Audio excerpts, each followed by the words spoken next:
Pessoal, muito bom dia. Hoje, 7 de agosto de 2021, segundo dia de encontro da disciplina Metodologia Científica, ministrada para a turma de pós-graduação Lato Sensu, especialização em Educação do Campo. Hoje vamos promover uma rodada de discussões sobre um texto de um manual ou livro de metodologia científica de Severino. Então, a gente vai trabalhar um pouco dentro do capítulo 3.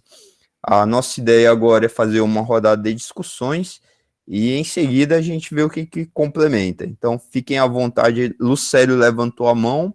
Então, Lucélio, tu pode, assim, falar um pouco do que tinha de leitura, do que tinha de base, o que a leitura acrescentou e até onde tu tenha chegado. Bom dia, professor. Bom, professor, algo nessa leitura que me chamou muita atenção e que me tirou uma dúvida que eu tinha. Não era uma dúvida, era um entendimento errado que eu tinha, né?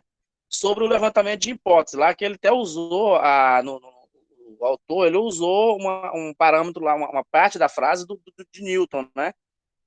E eu achava que você levantaria uma hipótese e você já ia para o laboratório investigar ela, né?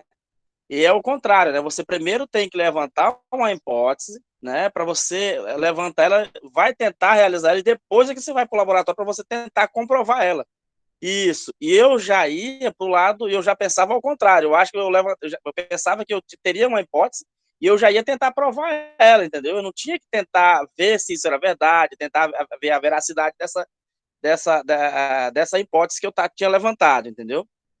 E no decorrer da leitura foi se mostrando ao contrário, né? Que às vezes você tem um entendimento que não é o verdadeiro, que não é o correto, né? No material que eu peguei, professor, essa página aqui, ó, que o senhor está mostrando aqui agora, ela tá escura, não deu para me ver direito. Essa daí é a primeira página, tá bem escura, não consegui ver essa diferenciação, entendeu? Aqui tá normal, tá para você ver perfeitamente. Mas no que eu no abri eu não consegui ver a primeira página e essa. Então esse foi assim, e eu consegui fazer um pouco da leitura até aquela página que eu falei para o senhor lá, até o 3.2, né? E foi até onde eu consegui fazer a leitura. E tentei atualizar o meu cadastro lá de acesso. E essa foi a parte que mais me chamou a atenção, porque era algo que eu achava que, na minha perspectiva, eu estava correto.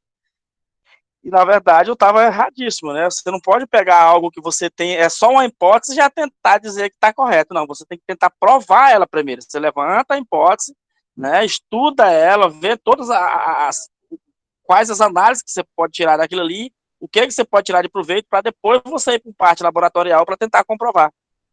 Essa foi a parte que mais me chamou a atenção e que me deixou alegre por ter tido essa leitura e por ter tirado essa dúvida da minha cabeça. Beleza, Lucélio. Eu vou fazer o seguinte, para a gente não perder o fio da meada das discussões, eu vou deixar vocês fazer exatamente a rodada inteira. Já passa a palavra, Jesuslene. Vou pedir desculpas. O livro que eu tinha dele, que foi, como eu falei, né, nesse 0800, entre estudantes de pós-graduação, ele tem uma resolução, aliás, uma resolução não, uma qualidade ruim. Realmente os três que eram sombreados, ele escureceu tanto, era uma copiadora ruim, escureceu tanto que estava impossível de ler. Depois eu na internet, não é, eu disse, rapaz, será que eu acho esse quadro do conhecimento científico com facilidade? Acho que sim, porque Severino é muito utilizado até em mestrado e doutorado. Então eu joguei no Google, não é? Fiz a busca e aí retornou o capítulo lindo, ó, tudo muito bonito e tudo mais. Só que aí isso já era meio da noite, eu tinha ido buscar esse quadro para tentar mostrar na aula, né? E fazer alguns comentários, e aí foi que eu percebi, ó, está ruim mesmo o material nessa parte, né? Especialmente esses quadrinhos que tinham sombreamento de fundo. Então peço desculpas, mas aí eu vou tentar compartilhar esse material também, e aí vocês eventualmente vão ter o tempo novamente. E é como eu falei, esse material, para mim, o essencial hoje, na minha cabeça, é que ele esteja muito bem estudado para a próxima disciplina minha. Mas assim, na próxima disciplina minha eu não paro para ler esse material, não. a gente utiliza a base conceitual dele para executar a atividade, entenderam? Então, tipo, a gente não vai voltar no beabá, não. A gente vai ter a discussão agora, e a diferença é que, em vez de vocês terem total leitura prévia e um aprofundamento, a gente já vai discutindo aqui, e aí quem tiver com leitura pendente fica com o compromisso de sanar essa pendência. Jesulene, pode falar. A parte que eu concordo com o que o colega falou também, e a parte que me chamou muita atenção na questão da leitura foi quando ele diz que a prática da pesquisa tem todo um caminho, né? Que é questão de observação, de percepção, de laboratório, para você chegar ao final, né? E isso me lembrou bastante na época de faculdade, que também eu sou economista doméstica, e eu participei de trabalhos dos colegas da agronomia, né? E eu ficava assim pensando, meu Deus, por que esse pessoal tem que fazer todo esse trabalho, né? Que, por exemplo, meu colega fez um trabalho sobre micorrizas, né? E ele tinha que, né, a pesquisa dele, ele tinha que pesar sementes, lavar sementes, coar sementes, ir para o campo, capinar, fazer acontecer, levar, depois, quando estava pronto, tinha que colher tudo, levar para o laboratório, fazer, né, para poder dizer, não, isso é assim. Então, o que me chamou a atenção foi essa questão aí, que não é algo novo, né, é algo que das antigas. Então, para mim foi bom rever. Na realidade, professor, eu já conhecia, né, esse autor. Eu já tinha lido alguma coisa sobre ele, mas não assim tão que eu achei aprofundado o texto. Mas o que me chamou a atenção foi de me fazer relembrar algo que eu vivenciei na prática dentro da universidade. Pode ser que tenha fugido um pouquinho o meu raciocínio, né? Mas foi isso. A questão da pesquisa, ela ter suas etapas e suas etapas ser significativas. Beleza. Alguém mais?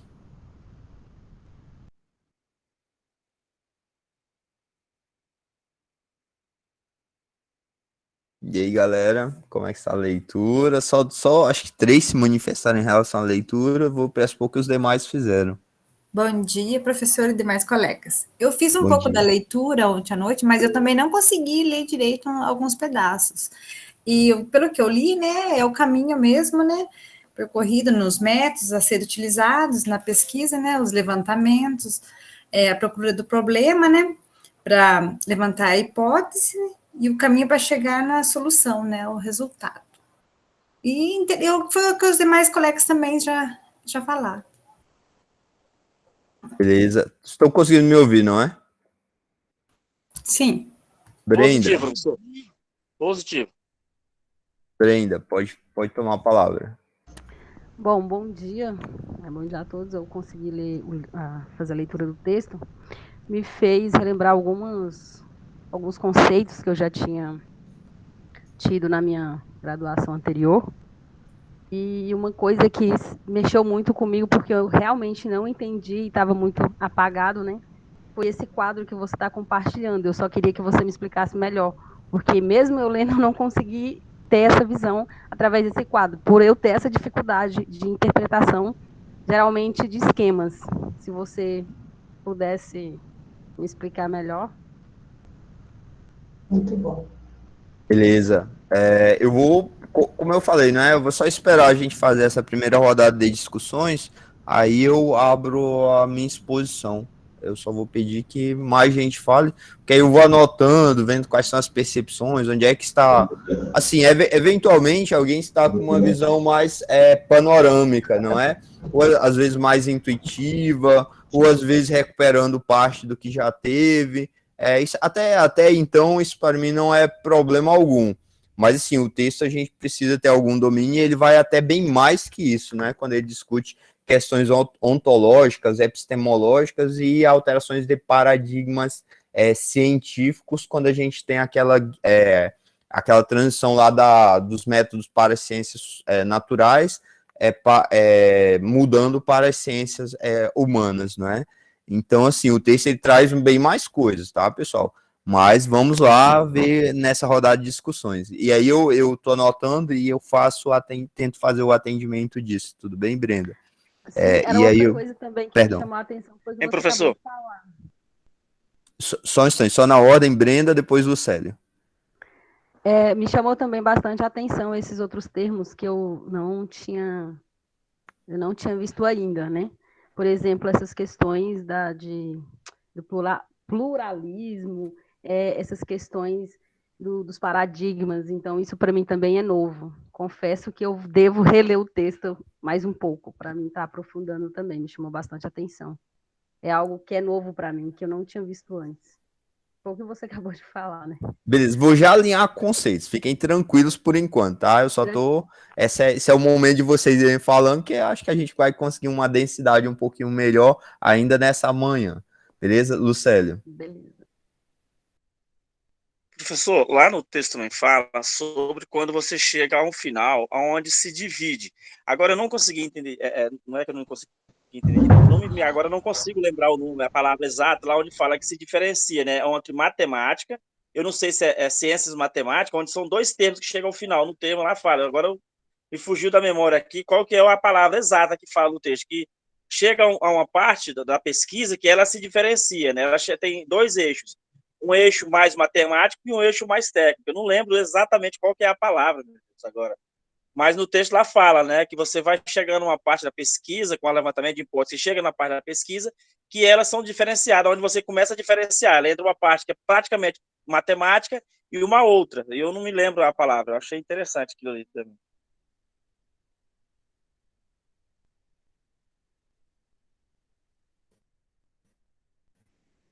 Beleza.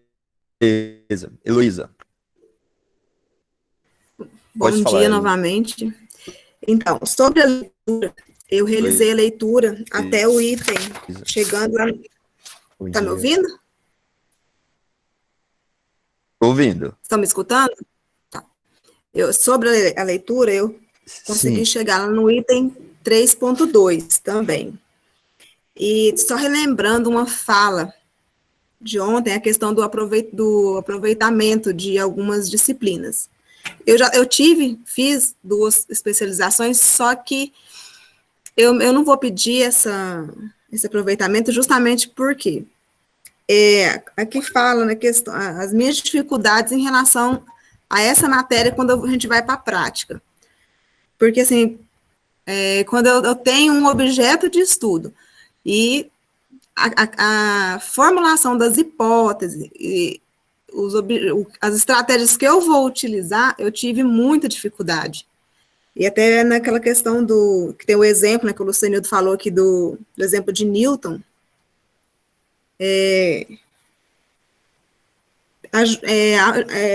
deixa um pouco mais claro. E eu imagino que nesses diálogos, essa proximidade que nós vamos ter, vai me auxiliar muito. Então, até a Jesus Lene comentou, né, mais cedo, sobre a questão de não... algo muito... Algumas coisas ficam de um pouco de difícil entendimento. Né? Então, com nossas trocas de informações aí, um vai ajudando o outro. Beleza, eu vou tentar também, agora, quando passar na minha parte positiva, dar um aspecto mais prático, porque assim, a gente tem uma carga teórica interessante, esse texto ele é bem escrito, ele traz visões sobre os tais paradigmas científicos dentro das ciências humanas, quando ele vai tratar lá da fenomenologia, da dialética, isso bem para o final do texto, eu queria que essa leitura estivesse mais bem realizada, então talvez a gente vá deixar isso agora para o bloco da tarde.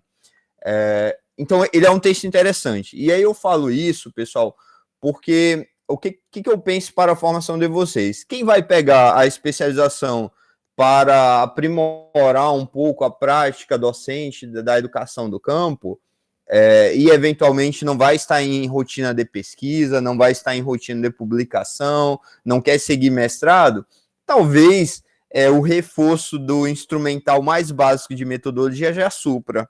E o que seria esse reforço do instrumental mais básico de metodologia? Discutir um pouco sobre a problemática de pesquisa, sobre a boa fixação dos objetivos da pesquisa, sobre como que é o casamento, metodologia, referencial teórico e objetivos, sobre como que a gente tem algumas técnicas de formação das referências. Então, isso para mim é um instrumental mais básico, ou seja, com isso aí a pessoa consegue fazer o trabalhinho de conclusão de curso, trabalhinho não no diminutivo, aliás, não no diminutivo depreciativo, mas numa ideia assim de algo mais cuidado e tudo mais, então consegue fazer o trabalho de conclusão de curso. Por outro lado, a fixação de conceitos e essa visão dos paradigmas e um pouquinho de aprofundamento teórico, ela te dá uma base para ter acesso a outros textos mais densos, mais complexos, fazer projetos de pesquisa um pouquinho mais arrojados, e esse arrojados no sentido de uma fluidez intelectual e acadêmica que te permite entrar num mestrado, por exemplo, tentar doutorado, ter acesso a outras referências que vão citar em algum momento a dialética marxista especialmente dialética marxista, né? Ou outras questões. Essa mudança de paradigma da metafísica aristotélica para um modelo positivista e depois a superação desse modelo positivista. Então, assim, esse adensamento é o que vai permitir que vocês leiam o texto de qualquer teórico e, com base nessa bagagem, vocês consigam acessar essas informações. Porque quando a gente não consegue acessar a informação, toda vez a gente lê e acha assim, meu Deus, tem um nome ali bonito, epistemologia, ontológico, paradigmas, e tem os nomes dos paradigmas, a gente lê como se fosse assim, figurinhas, ilustrações, mas a gente não sabe o que quer dizer aquilo. E assim, não estou dizendo que a gente vai esgotar aqui na disciplina, mas a disciplina vai dar uma basezinha para vocês terem isso depois. Claro, para quem tem essa pretensão. Quem não tiver essa pretensão, aí é aquela coisa, né? A gente vai colocando as coisas no carrinho do supermercado que atendem às nossas necessidades. A necessidade que a gente não coloca aquela coisa no nosso carrinho do supermercado. Foi um exemplo aí, uma alegoria, mas eu acho que vocês conseguiram entender. Então, para aquele que, eu quero só fazer o meu trabalho de conclusão de curso, continuar minha educação do campo, mas ou em outra prática aí não vou utilizar, beleza. O referencial instrumental mais básico de metodologia já supre a demanda da pessoa e já satisfaz o carrinho de compras do supermercado. Mas para os demais é interessante ampliar um pouquinho a discussão. A minha é muito fraca, minha base de filosofia foi muito fraca, e aí quando chega em nível de mestrado, doutorado, aí tenho certeza, pessoal, a conta chega. Então, para quem tem essa pretensão, vai precisar sim, beleza? Pergunto mais gente, eu queria ouvir mais gente, Aline, as moças que estavam ontem. Aline. Bom dia a todos. Eu realizei a leitura do texto até o 3.2 todo, né? E eu vou trazer aqui um pouco a parte que me chamou um pouco de atenção, que ainda não foi falada pelos demais colegas. Que ele traz aqui que nós temos dois métodos, que é o método científico, né? Dentro do método científico, a gente tem o momento experimental e o momento matemático. Dentro do método científico, a gente tem o método experimental matemático, que é quando a gente tem a fase indutiva do método, e no momento matemático, a gente tem a fase dedutiva. E aí ele coloca aqui como exemplo, né, que eu achei muito interessante, que na fase da questão indutiva, né, ele coloca a questão de que os homens, a indução, no caso, de que os homens são seres mortais. Ele traz do todo para o individual, né? Seria isso? Pelo menos o meu entendimento foi isso, né? E aí ele traz a questão da dedução, que ele coloca que os homens são mortais, no caso, e que eu encontro um determinado homem e eu sei que ele vai morrer. Então, isso é uma dedução. Eu queria entender um pouquinho melhor como que é esse indução e dedução. Eu fiquei um pouquinho em dúvida, mas foi o que eu consegui captar. Beleza, então eu vou fazer o seguinte, se tiver interesse ainda em falar, vai deixando a mão levantada, e agora eu vou começar uma parte expositiva e a gente vai tentar sanar um pouquinho essas dúvidas, ou ampliar um pouquinho a discussão. Eu vi que alguém lá no grupo do WhatsApp, o livro talvez esteja até muito melhor, então graças a Deus, Deus seja louvado, a pessoa vai direto para o céu, e é isso. Pessoal, então vamos lá.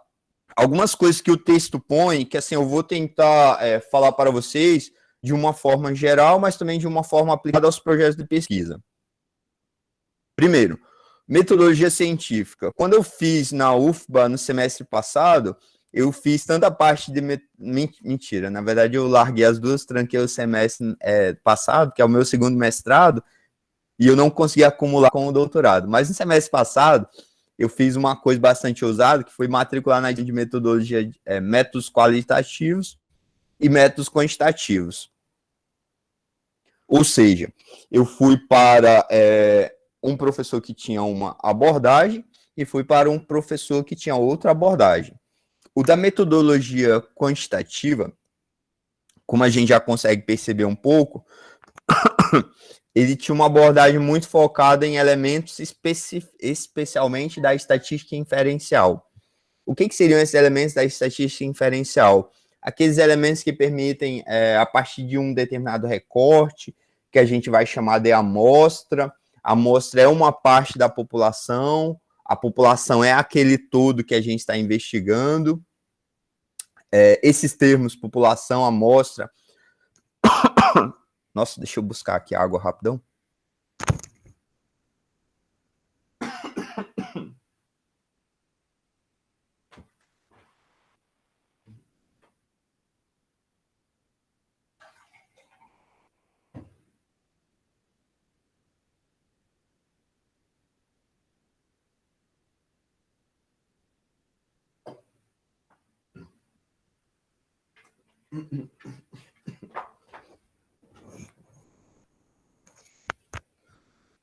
Pronto, consegui voltar. Está com muito tempo que eu não ministro aula, daí a garganta começa a arranhar rápido. Bom, esses termos, que eu vou até tentar digitar aqui no chat.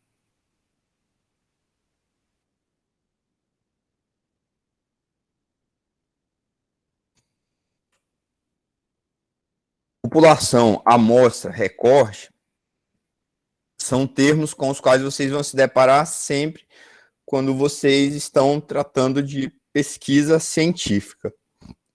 Eu sempre tento adjetivar, porque quando a gente vai trabalhar os tipos de conhecimento, as pessoas acham que no senso comum o cidadão é leigo, comum, corrente, o cidadão comum, o indivíduo, ele não pesquisa, e que não é essa a verdade. Então todo mundo pesquisa.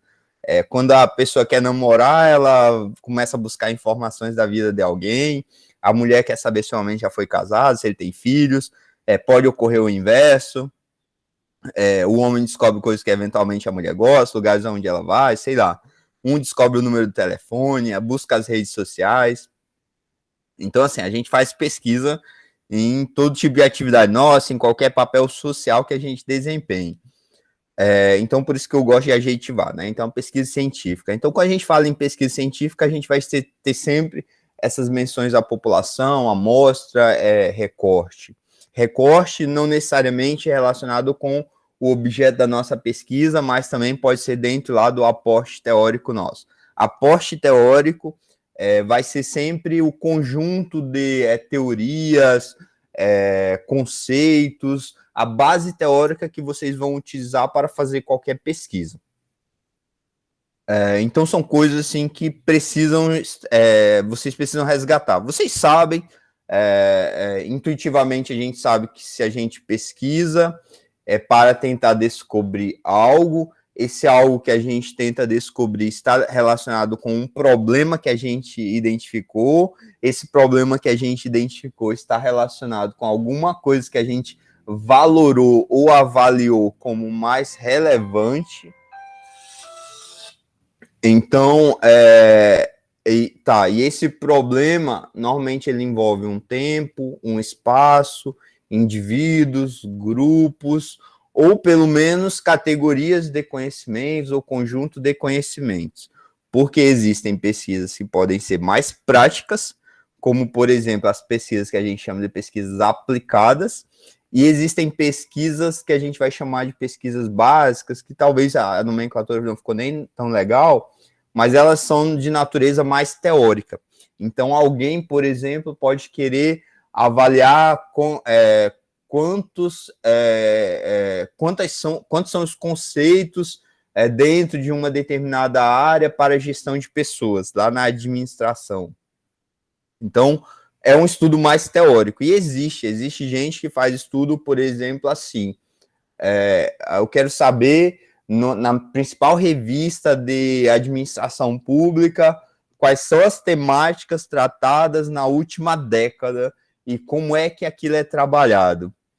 E pode ter esse é um exemplo de pesquisa mais teórica, ele vai ler os textos, e aí nos textos ele vai tentar identificar quais são as questões que são trazidas dentro de gestão de pessoas, e aí depois vai categorizar isso, enfim, vai tentar organizar de uma forma que esteja visível, palpável, inteligível, identificável por aqueles que são os destinatários do resultado da pesquisa e, portanto, do conhecimento gerado com o trabalho de pesquisa dele.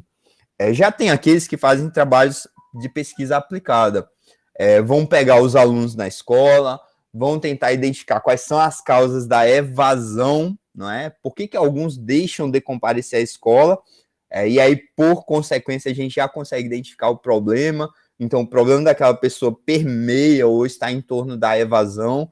Tem pessoas que acham relevante pesquisar por que as pessoas permanecem.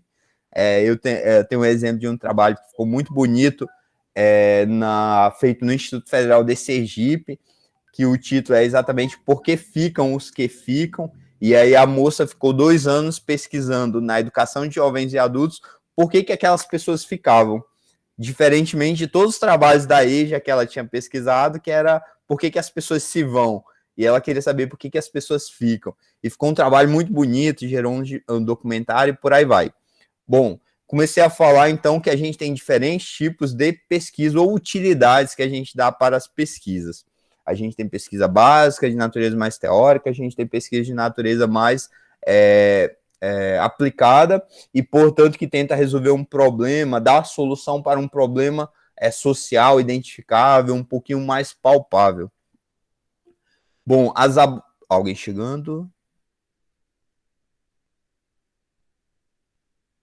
Bom, então todas essas pesquisas, elas vão envolver os indivíduos, e aí esses indivíduos, por exemplo, a escola, o IF, hoje os meus alunos são em mais de 300.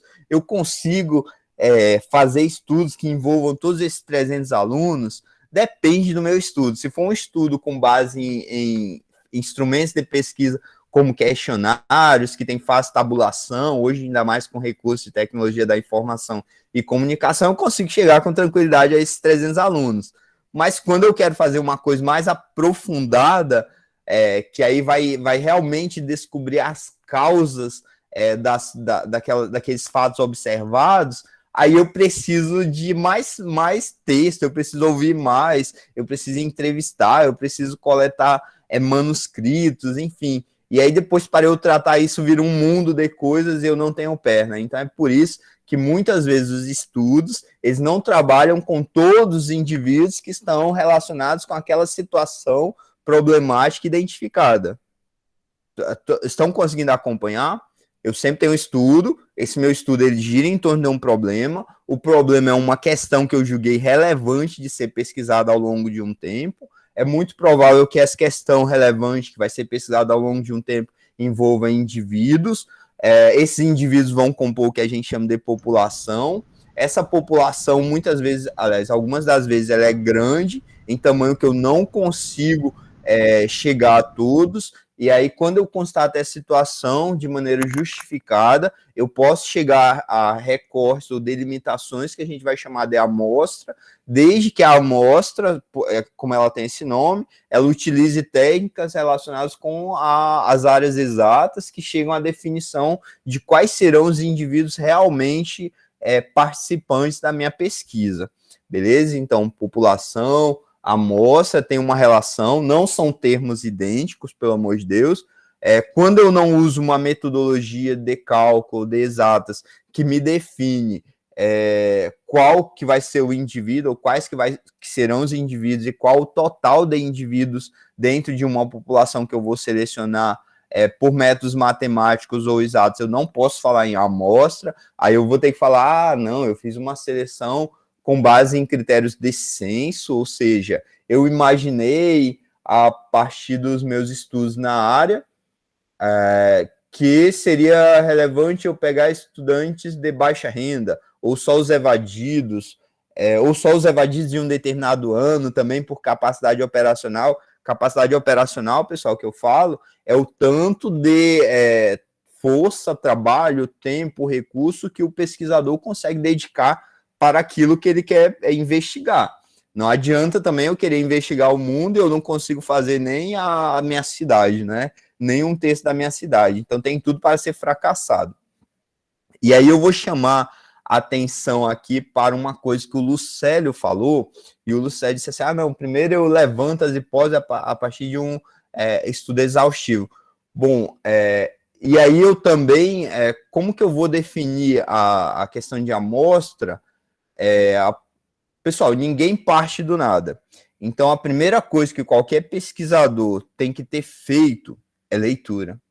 A primeira coisa que qualquer pesquisador tem que ter feito é estudar uma determinada área. Esse estudo da determinada área, referenciais que sejam atualizados, referenciais de diferentes fontes e observações de diversos contextos, seja relato de experiência. Não estou querendo dizer que todo mundo vai ter que ler as monografias, as teses, as dissertações, livros, manuais, não. Estudo da área pode ser observação empírica. Vocês sabem o que é observação empírica? Ou um estudo empírico? Eu estou projetando, eu não estou vendo nada, aí eu preciso de ajuda que vocês falem no áudio. Da experiência, professor? Da experiência, mas assim, a empiria está mais relacionada com observação dos fatos, da realidade, do mundo real, essas questões, tá? Então, toda vez que a gente fala em empirismo, estudo empírico, então observação empírica, alguma coisa assim, a gente está falando de como que a coisa realmente é em um contexto real.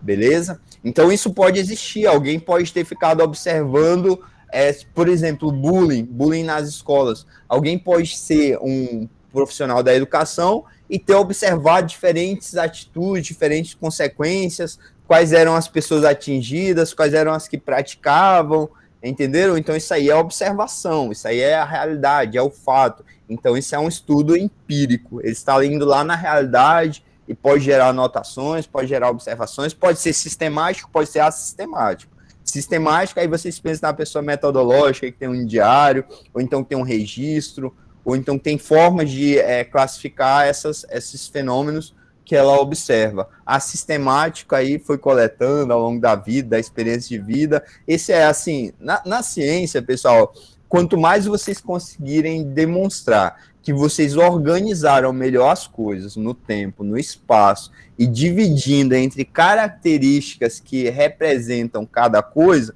melhor vocês se saem.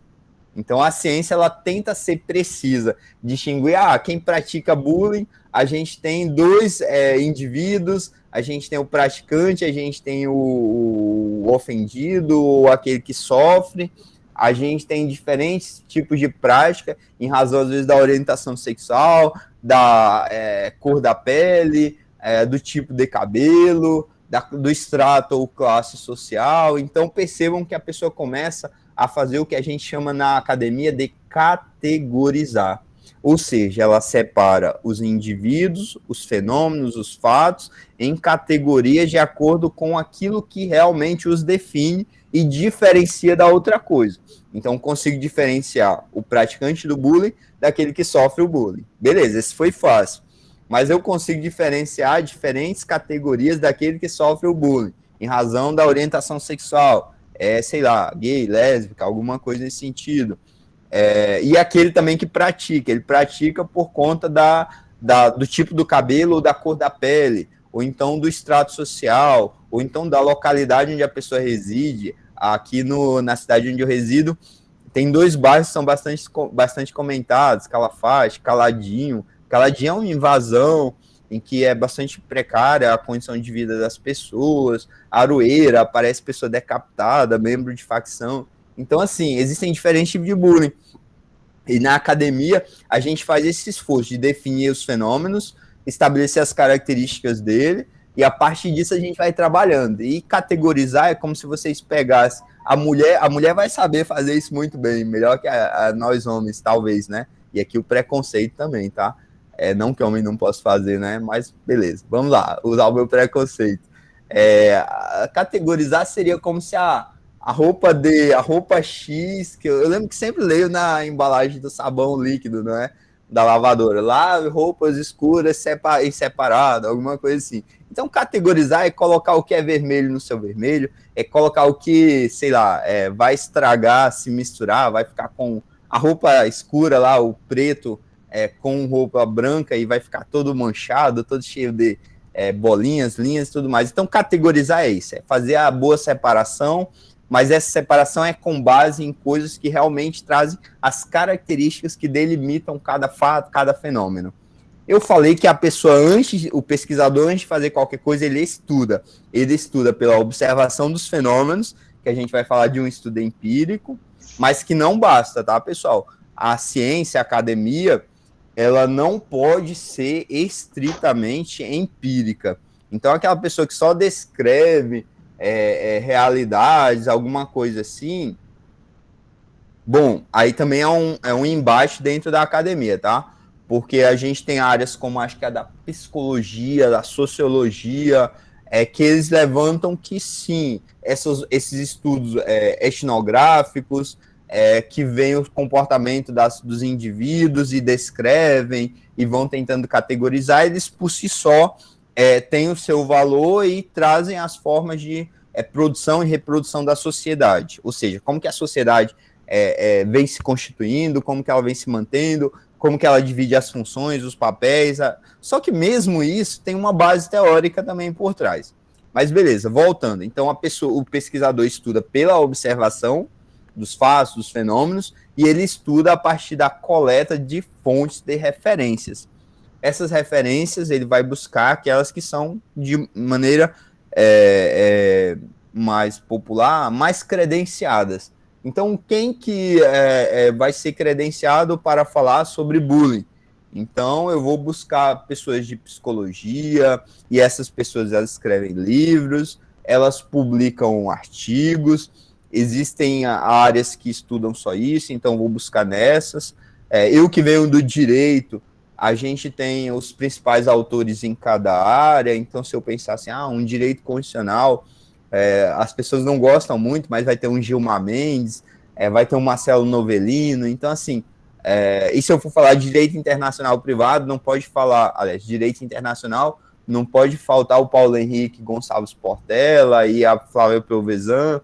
Então, assim, quem estuda muito dentro daquela área já diz assim, eu tenho autores que são o que a gente chama de seminais, ou seja, eles são, se fosse usar uma linguagem muito popular, eles são papas naquela área, né? Então são referências, são expoentes naquela área. Bom, então antes de fazer qualquer coisa, eu dei várias voltas, mas tentando voltar aqui, antes de fazer qualquer coisa, o pesquisador estuda, ele observa, ele busca fontes de referência que são credenciadas, como artigos, manuais, livros, e a partir disso é que ele começa a fazer delimitações. E aí ele vai dizer, olha, pelo que eu estudei lá sobre bullying, em escola e com crianças, porque existem diferentes grupos, né? Então ele percebeu que ele foi afunilando. o público dele é criança da educação básica. Então, ele foi ler referências do bullying praticado em escolas públicas ou com crianças e por aí vai. E aí ele vai descobrindo, olha, os principais casos são esses, e aí a partir daquilo que ele leu, ele vai conseguindo delimitar quais que ele vai estudar, aplicar alguma técnica ou algum instrumento de pesquisa. Se vai ser com o ofensor, se vai ser com o ofendido, e alguns estudos ele pode entender, não, eu preciso explicar por que alguém pratica bullying. E aí eu posso querer trabalhar só com o praticante, e esse praticante ele pratica porque ele pode ter preconceitos, pode ser a base da formação dele, e aí eu precisaria descobrir elementos do meio em que ele está inserido, e percebam, então a pessoa só vai chegar a esses raciocínios, a essas delimitações, e só vai conseguir justificar, explicar isso, sustentar, como a gente fala no meio acadêmico, a partir de fontes ou referências. Então é por isso que quando eu preciso delimitar indivíduos, fenômenos, fazer recortes, eu preciso também me basear numa teoria que diga que o mais relevante é aquilo, ou o que ainda não está explicado é aquilo, e é por isso que eu estou indo ali. Entenderam? Um dos desafios da academia, pessoal, é a gente não chover no molhado. O que seria esse chover no molhado? Puxa, todo mundo já falou, ou então já tem aqui na região aqui eu tô falando aí, não é? Já tem na região do Araguaia, Xingu, já tem toda a especialização que tem, as pessoas falam disso. Aí a pessoa chega lá da turma de vocês e diz assim, eu vou falar disso, porque todo mundo já falou, já sei, vai ser tranquilinho montar o meu TCC, e o TCC é só um textinho lá que eu mando para o pessoal e termina esse curso. Então, quanto mais bem estruturado e formalmente escrito ele estiver, melhor, e aí eu vou me livrar e tudo mais. Só que, pessoal, vocês têm o meu recurso, o recurso que eu recebo para estar aqui com vocês num dia de sábado e tudo mais. Vocês têm a estrutura toda do IFMT que foi mobilizada. Vocês têm a sociedade pagando tributos para que a gente continue oferecendo formação para vocês. Então, toda pesquisa, ela teria que comprovar a sua relevância social. E a relevância social é tentar chegar nos pontos que não estão solucionados. Se a gente pontos já solucionados, a gente está gastando dinheiro público à toa. Então, esse já é um apelo que eu vou fazer para vocês. Tentem pensar, eu gosto muito, particularmente, eu gosto muito de pesquisas aplicadas, tudo bem? Pesquisa aplicada é aquela pesquisa que tenta resolver um problema social identificado. Alguns dizem, ela é uma pesquisa menor porque ela não chega a grandes teorizações, ela só resolve um problema daquele lugar, ela é muito customizada e tudo mais. Bom, eu não me importo, não ligo, eu gosto, eu acho que é uma das motivações interessantes para a pesquisa, foi o que me motivou a fazer sair do mestrado que eu fazia, e eu tinha uma trajetória muito ruim, eu não sei, acho que não contei ontem, acho que eu aprovei em 5 ou 6 mestrados, comecei vários e desisti, largava, eu fazia concurso público também, então eu passava em concurso em outro estado, caía fora e largava lá o mestrado. E aquela vaga não aproveitava ninguém, óbvio, né? Então depois que vocês entram, a vaga de vocês não vai mais para ninguém. Então vocês ocuparam uma vaga, realmente um recurso público foi alocado para vocês do início ao fim, porque essa turma, Deus nos livre, e com a graça de Deus ela não vai ocorrer, mas poderia, por exemplo, terminar com um só estudante, e esse um só estudante teria direito a ter todas as disciplinas, todas as aulas. Então imaginem o custo que seria esse um só estudante. Então toda vez que vocês evadem, desistem, reprovam e por aí vai, esse custo de instalar esse curso e ofertar esse curso, ele já existiu e ele vai se manter do início ao fim. Então, tenham essa responsabilidade consigo também.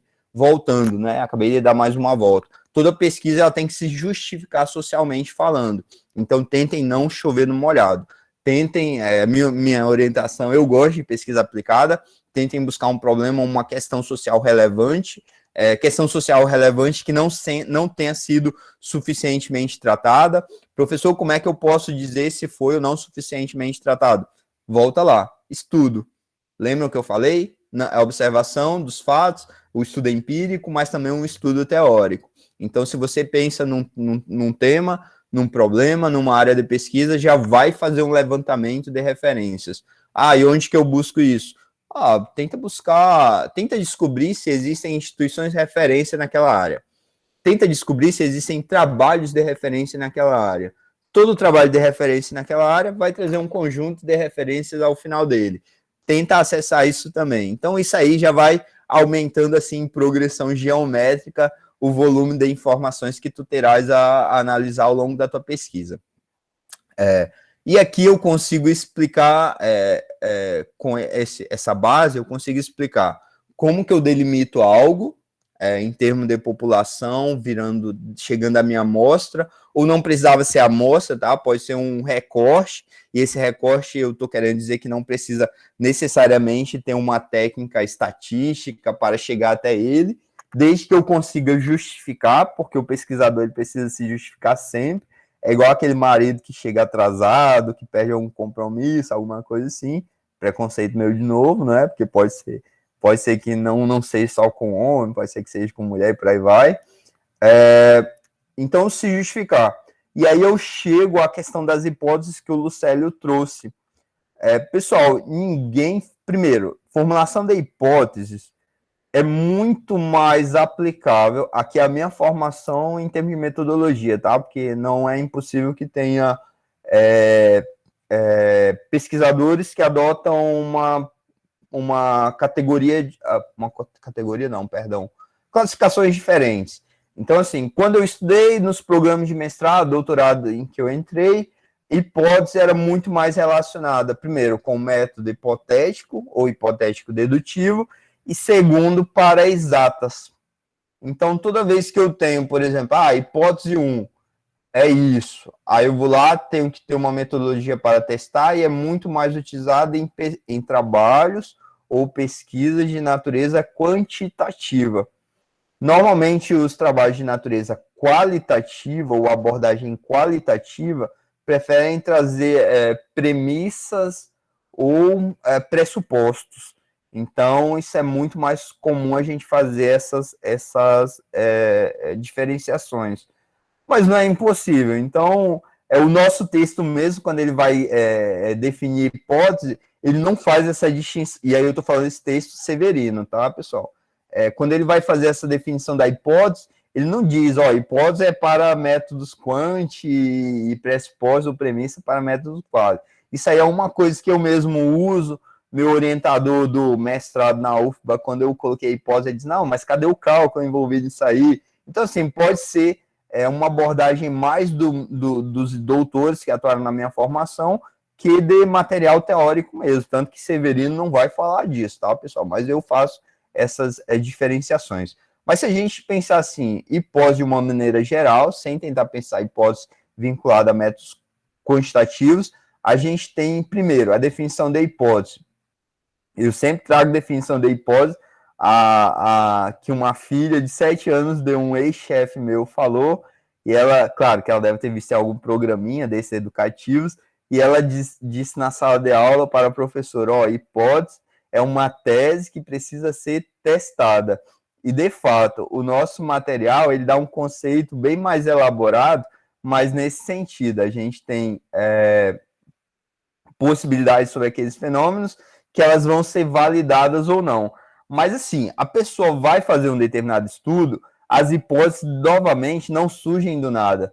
Tem todo um estudo por trás para que eu consiga chegar à fase de levantamento das minhas hipóteses. Então, tem os estudos que a gente chama de estudos preliminares. Então, toda vez que eu vou fazer uma pesquisa, se eu for uma pessoa muito diligente, o que é uma pessoa muito diligente? Uma pessoa muito cuidadosa, muito cautelosa, uma pessoa que não quer que dê errado, que aquilo é muito importante na vida dela, ela vai fazer um estudo prévio, um estudo preliminar. E nesse estudo preliminar, ela vai tentar selecionar material teórico, ela vai tentar compreender melhor aquele fenômeno, aquele fato que vai permear a pesquisa dela, vai tentar analisar recursos, tempo, espaço, fontes de informação. E o que eu estou querendo dizer com isso? Se ela faz um levantamento prévio e dizer assim, ó, isso aqui eu não vou conseguir, isso aqui o meu tempo não é suficiente, essas pessoas não são acessíveis, esses documentos não são públicos, isso aqui sai muito caro, eu não tenho dinheiro, eu sou quebrado, e por aí vai, isso vai delimitando esse levantamento prévio que ela fez. Bom, e aí, naquele levantamento também documental, ela já vai trazendo algumas categorias, algumas superadas, outras que continuam atuais, algo que já foi pesquisado, então, que ela vai tirar, talvez, vai servir de base para ela dizer, ó, é importante o que eu estou fazendo, porque várias pessoas já trabalharam nesse campo. Mas a importância do meu trabalho, ela reside nisso aqui, ou seja, eu estou chegando nesse ponto que eu não achei nesses autores aqui que eu estou apresentando. Aí tem uma observação que eu sempre faço. Desde quando eu entrei na Federal da Bahia, a gente tinha a prática de dizer assim, ó, por que eu fiz um Google, dei meu Google, e não encontrei tais coisas? Não existe. Então, minha pesquisa é importante, porque não existe e tal. Aí, quando vai para um doutor analisar, ele diz, tá, mas me mostra aí os seus relatórios de pesquisa. Ah, tá, foi no Google. Está, mas Google não é, assim, embora Google seja um buscador de largo alcance, ou seja, quase não, né? Muita coisa da internet acessível retorna numa busca do Google, mas não é tudo, não é, pessoal? Existe uma coisa chamada indexação e desindexação. Os descritores podem ser bons ou ruins, ou os conteúdos podem não estar dentro das bases pesquisáveis do Google. Então, assim, eu não consigo afirmar essa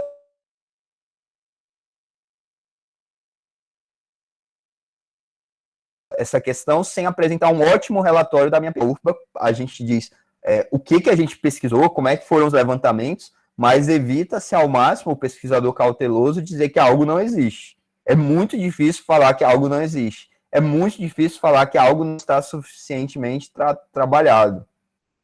Primeiro, porque a gente tem no Brasil 26 estados. A gente tem no Brasil mais o Distrito Federal. Em cada estado a gente tem os municípios. O Brasil ele tem um tamanho continental. A gente tem diferentes áreas. A gente deve ter seguramente mais de 50 universidades federais. A gente tem seguramente uns 40, 38 a 40 institutos federais, junto com universidade tecnológica e por aí vai. A gente tem um montão de universidades e instituições particulares que ofertam os cursos. A gente tem não sei quantas mil revistas. A gente tem 5.570 municípios. A gente tem cerca de uns 190 países no mundo. Então, assim, dizer que algo não existe, difícil, pessoal. Então, assim, a gente, quando muito, pode dizer, ó, aqui em Confresa, em Vila Rica, em Serra Dourada, eu não encontrei isso. Beleza, vai ser relativamente mais fácil, né? Porque os lugares são menores, porque Mato Grosso, embora tenha uns 141 municípios, não é um centro científico e tecnológico do país. Então fica mais fácil a gente fazer algumas afirmações assim. E também a pessoa pegou pesado, né? Porque um estudo lá em Confresa, lá em Serra Dourada, e tudo mais muito pontual, não vai existir. Eu não estou querendo dizer que, perdão, não tem importância. Não, de forma alguma.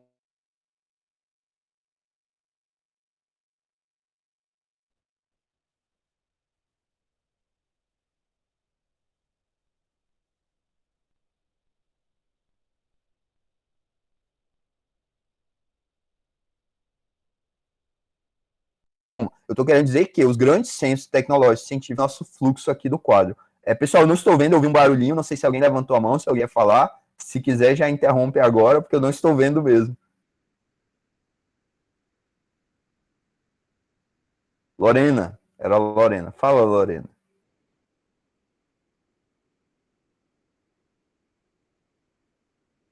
Alô, Lorena?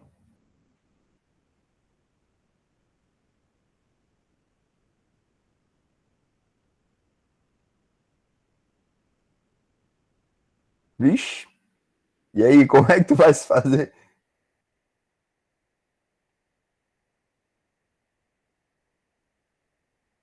Ah, beleza. Tranquilo. Qualquer coisa, anota aí qual seria a questão central da pergunta, para a gente também não perder, e aí já a gente volta. Pessoal, assim, eu empolgo e falo demais, fico muito tempo falando, e aí eu gostaria que vocês dessem alguns retornos.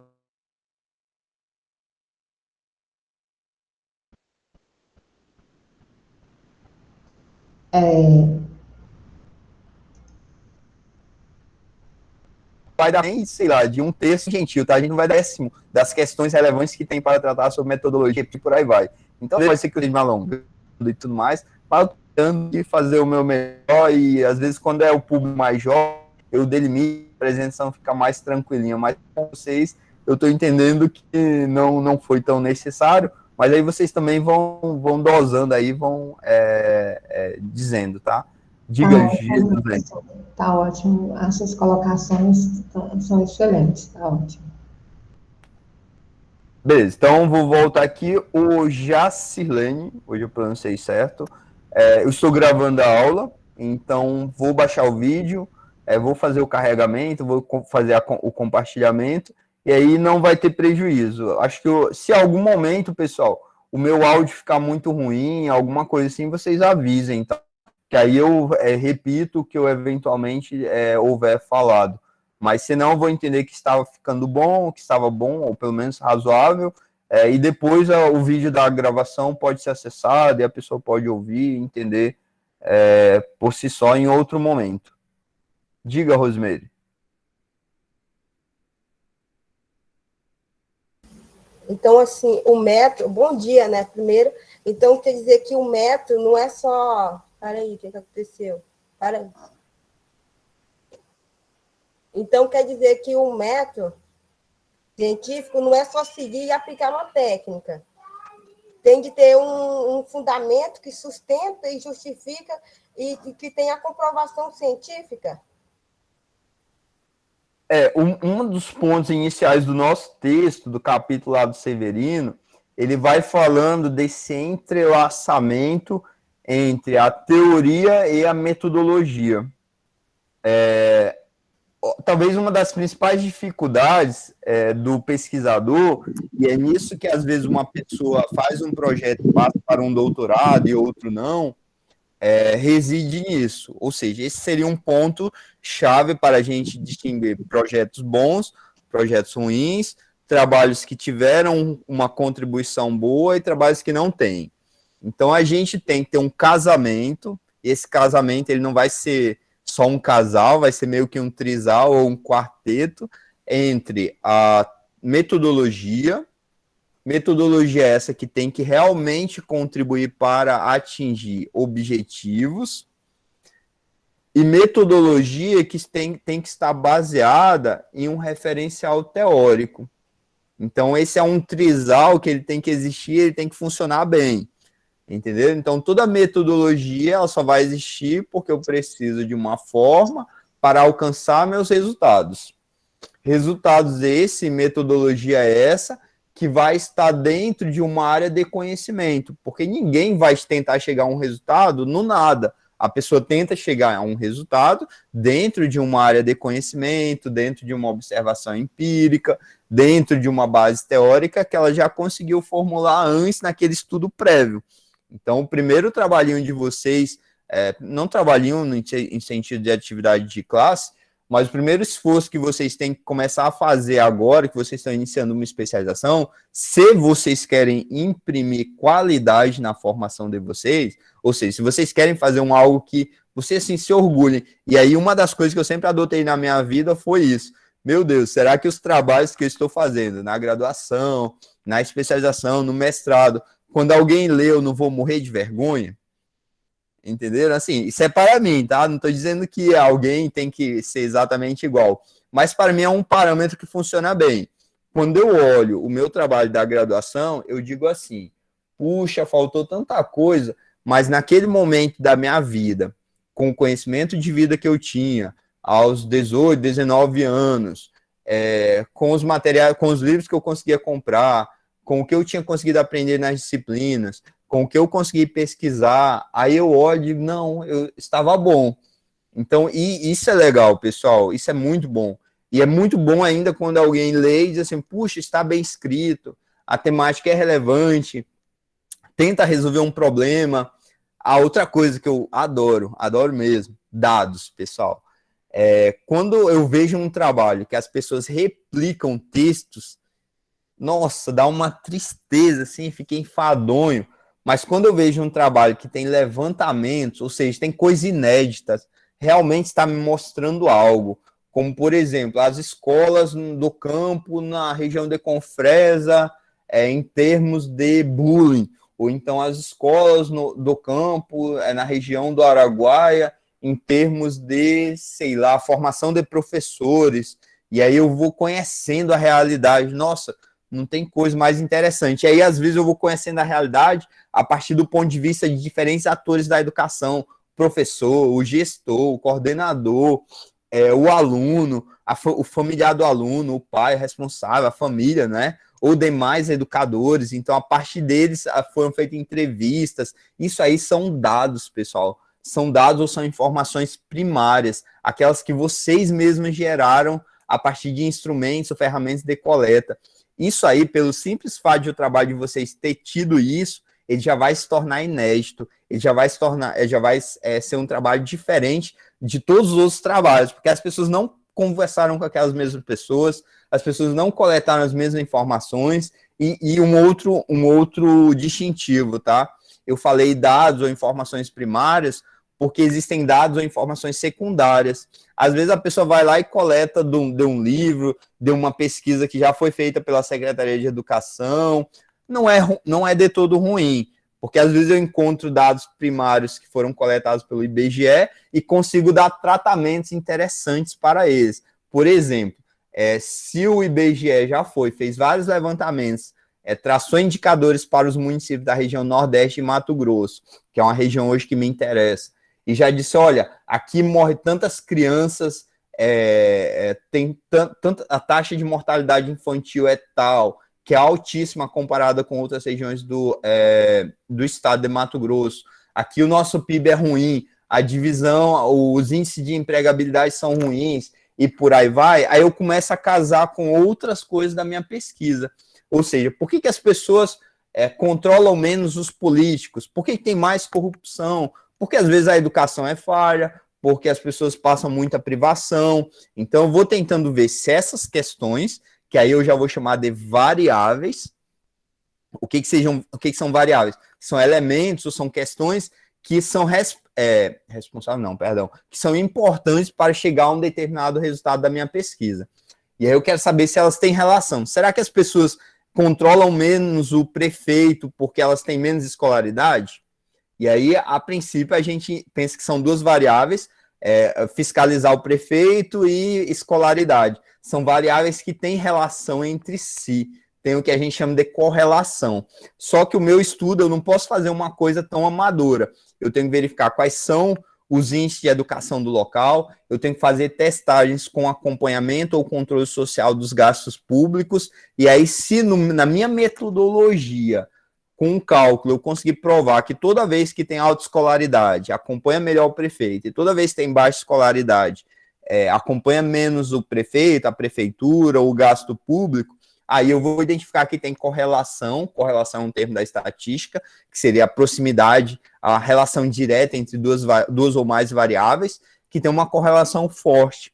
Então, toda vez que aumentar a escolaridade, melhora a fiscalização dos gastos públicos. Quando melhora a fiscalização dos gastos públicos, melhora a educação, porque chega merenda, chega professor bem informado, tem licitação boa, tem recurso nos hospitais, entenderam? Então, assim, voltando, Rosimeire, dei um monte de voltas, mas tentando voltar para a tua pergunta. Professor, então tem que estar casado? Tem que tratar de uma realidade, resolver um problema? Bom, o bom estudo, na minha avaliação, isso aqui sou eu, Andrew, falando, ele é um trisal lá com objetivos, metodologia que vai permitir chegar a esse objetivo, que tem por base um estudo teórico e também uma observação empírica, e que trabalhou com esse contato com o real. E esse contato com o real vem com os levantamentos de dados primários. Eu gosto muito da coleta de dados primários e o tratamento que eu dou a eles por meio de uma metodologia. Essa sincronia da coisa, tá? Então, volta lá para a minha filosofia de vida acadêmica. Não produzo muita coisa, eu demoro muito a escrever qualquer coisa, porque eu fico naquela mania de querer que saia algo bom e tudo mais, e às vezes a coisa não sai exatamente, não gostei, não achei inédito, não vou mandar para publicação e tudo mais, então às vezes demoro muito. Mas um parâmetro que eu tenho é o seguinte: se alguém lê o meu texto, será que eu vou ficar com vergonha? Entenderam? Então, assim, é um parâmetro bem tosco mesmo, mas é o que eu sigo, tá? Assim, se eu dei o meu melhor, se eu busquei também, tá, pessoal? Porque, assim, a gente compreende dificuldades. Eu estudei sempre em escola pública, e quando eu cheguei no bacharelado em Direito, depois de muito sacrifício, renunciando a muitas coisas na minha vida, a minha turma eu não conseguia falar a mesma língua que os estudantes novinhos que tinham saído das escolas particulares. Então, alguns falavam inglês, francês, tocavam violão, tinham uma boa bagagem de literatura, sabiam cálculo, não sei o quê, e eu totalmente fraco em várias áreas. Se eu tivesse... E aí eu estou chamando a atenção para a gente tentar também se superar. A gente não pode sempre estar justificando, dizer assim, mas eu tive uma educação sempre ruim, não sei o quê. Não estou pedindo para ninguém se matar de estudar, renunciar à vida, largar filho, mulher, esposo, família, enfim, não estou pedindo para isso. Mas a gente tem esse compromisso de, eu não tenho isso, eu reconheço, eu já diagnostiquei, eu consigo buscar. Então, tentar buscar. E aí, naquele esforço, se não der para ler um livro, que seja um capítulo. Se não der para ler um capítulo, que sejam 5 páginas. Se não der para ler 5 páginas, que seja pelo menos a página introdutória. Hoje, mas pensando no amanhã e pensando na evolução disso. Não sei se te atendi, ou Rosemary, mas é isso. É o trisal, objetivos para chegar a um resultado. Tem que ter uma metodologia. Essa metodologia é o estudo do método, ou seja, eu tenho que ter uma diretriz, e o método, pessoal, é o caminho, o procedimento que eu vou percorrer. Se vocês observarem essa figurinha aqui que eu estou mostrando, vocês estão percebendo que ele está num fluxo. Aqui tem F1, F11, Fn, né, que está indo para o infinito. Depois vai ter HA, HB, não sei o que, até HN. Depois tem L, depois tem H novamente, depois tem T, depois tem HU, depois tem S. Vocês perceberam que isso é um fluxo, que isso é um caminho, que tem uma direção? Vocês perceberam que aqui embaixo eu vou relacionando coisas, atividades e ações, não é? Passando aqui pelas hipóteses, pelas teorias, chegando no sistema. Perceberam isso? Então, o método, ele é um caminho. No direito, a gente ia dizer o iter, ou o itinerário.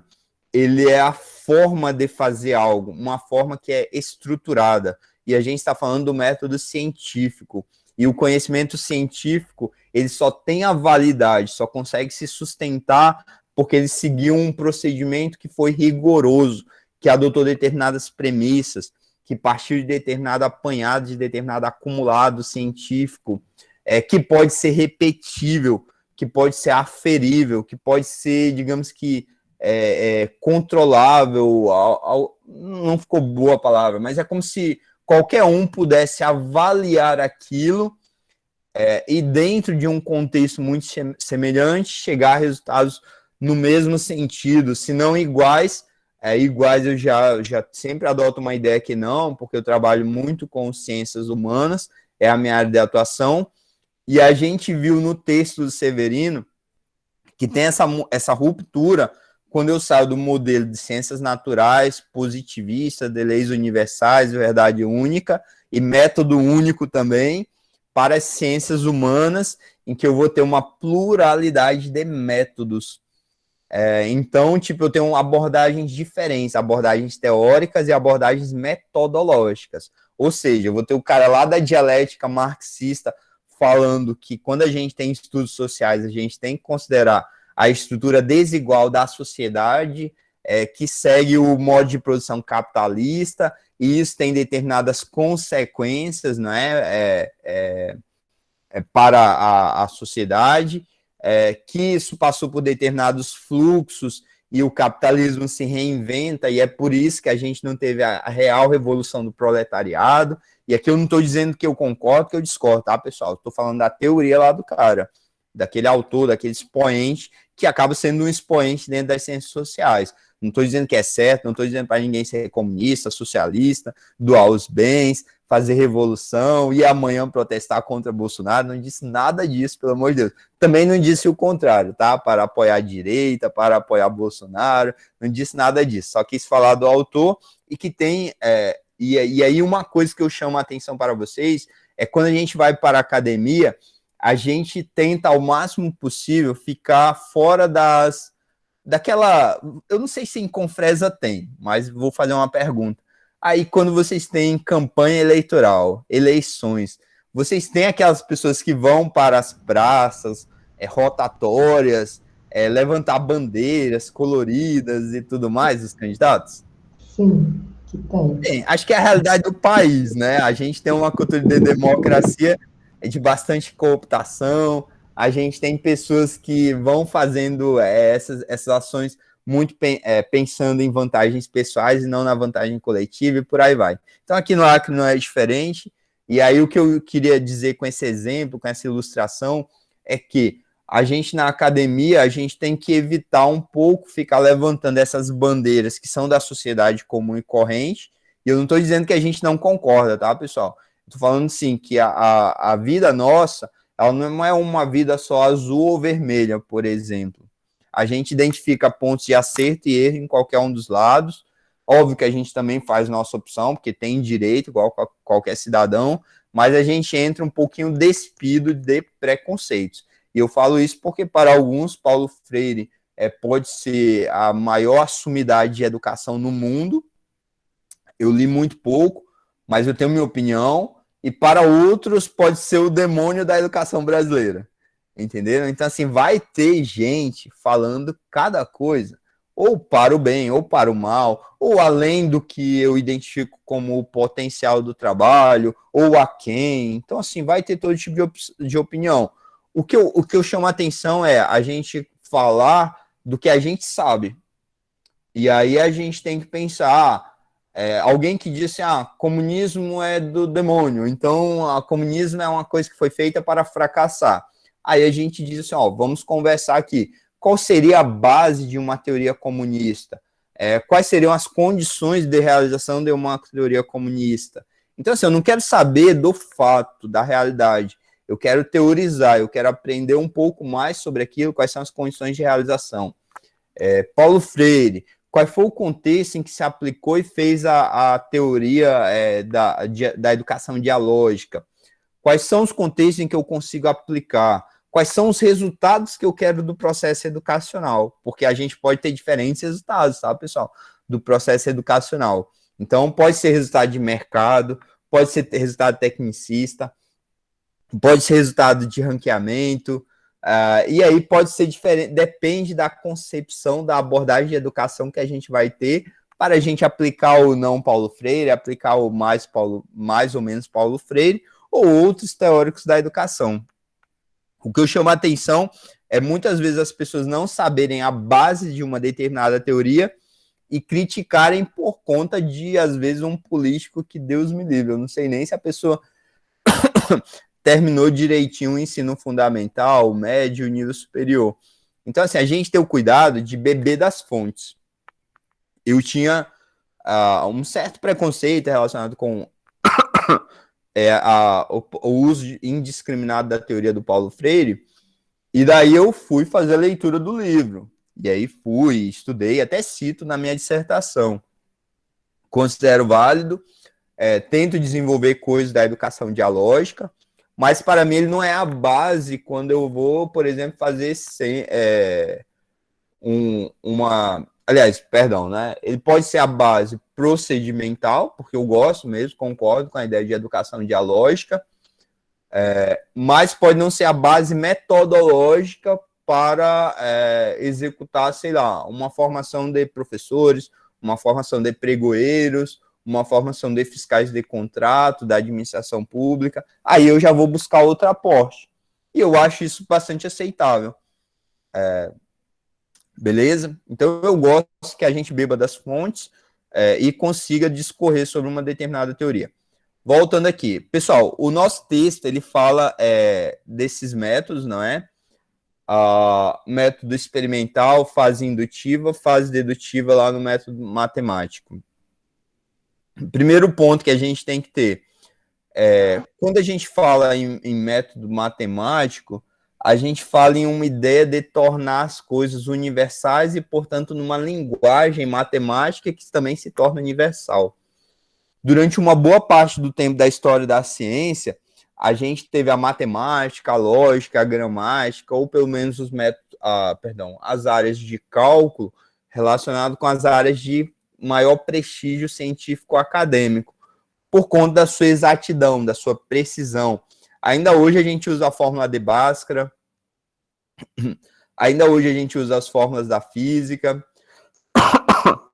e por aí vai. Então, assim, houve um predomínio dessas áreas em um determinado momento da história da ciência. Mas também não confundam exatamente dedução e indução com essas duas coisas. O que o texto fala sobre esses dois processos? A gente tem indução, ou processos indutivos, toda vez que a gente parte da observação individual, fatos isolados, que em algum momento eles vão tendo características semelhantes entre si, ou caminham no mesmo sentido, e a partir disso a gente consegue gerar generalizações. Beleza? Então, um procedimento indutivo, ele pode ser relacionado com pesquisas de consumidores, com pesquisas com alunos, com professores, por exemplo. Alguém pode ter uma ideia de pesquisar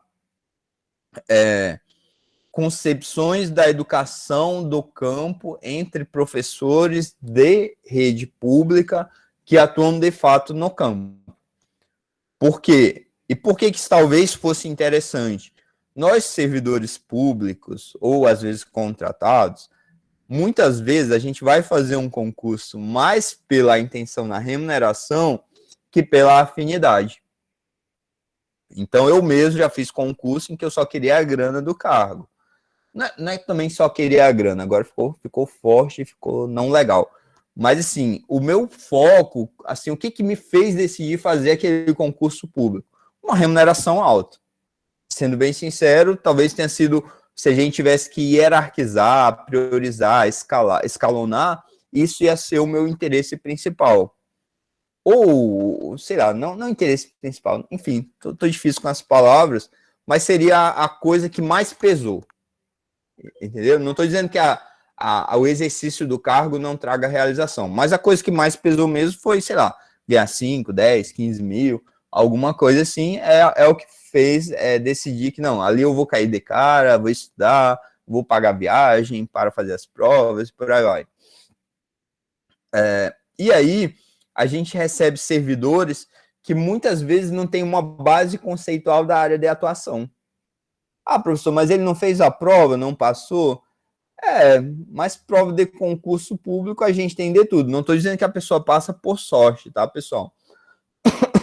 Só estou dizendo que o que cai na prova de concurso público é diferente um pouquinho, às vezes, da realidade, é diferente um pouquinho daquele estudo mais aprofundado sobre estudo teórico mais aprofundado sobre aquela área de atuação. Eu, por exemplo, passei nos dois no IFMT, quando eu fiz, eu já tinha uma noção muito boa da rede federal, porque eu já estava começando um mestrado dentro de um instituto federal e porque eu já atuava no Instituto Federal do Acre há, sei lá, 6, 7 anos. Então, eu já sabia o que era ensino médio integrado, eu já tinha noções de educação unilateral, da escola de Gramsci, não é? Que é um pensador italiano, que gerou bastante contributos para uma educação de cunho mais progressista. Já tinha ideias de escola interessada, desinteressada, Enfim, eu tinha alguns conceitos mais tranquilos, já lidava bem com as políticas de ações afirmativas. Então, isso deu uma bagagem. Quando eu fui fazer a prova do IFMT, eu, sendo bem sincero, assim, não tinha estudado, não tinha revisado, mas o direito eu sempre dava uma estudadinha, né? E a parte de legislação da educação, eu sempre tentava saber por que o Instituto do Acre estava exigindo que eu fizesse A ou B. Então, eu sempre lia as normas, lia a organização didática pedagógica, lia resoluções dos conselhos de educação. Enfim, eu tinha esse cuidado. Mas quando eu entrei no IF do Acre, eu nada sabia da rede federal. Nada. Eu achei que eu ia dar aula igual como eu daria aula se fosse uma universidade. E foi aí que começou a minha trajetória bem triste mesmo, com resultados bem ruins, os alunos não gostavam de mim, eu passava muita atividade cobrando muito conteúdo técnico, porque eu acreditava que era aquilo que eu tinha que fazer. Enfim, era uma tensão só, ninguém saía bem do processo.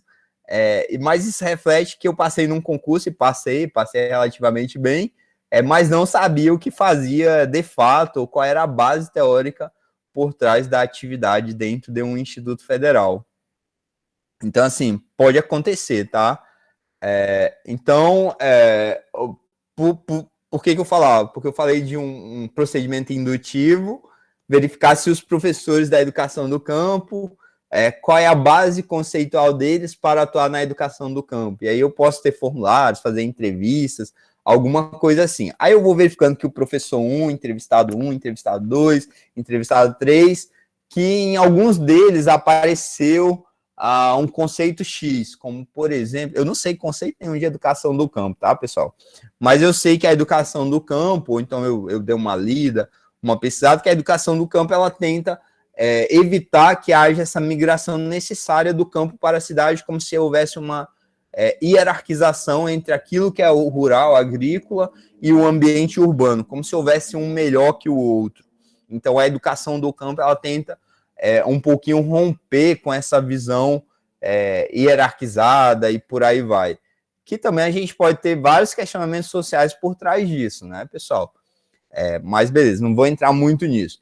Então, assim, isso aí, digamos que eu entrevistei 10 professores da educação do campo, das escolas lá de Confresa, e eles, só um deles apresentou esse conceito.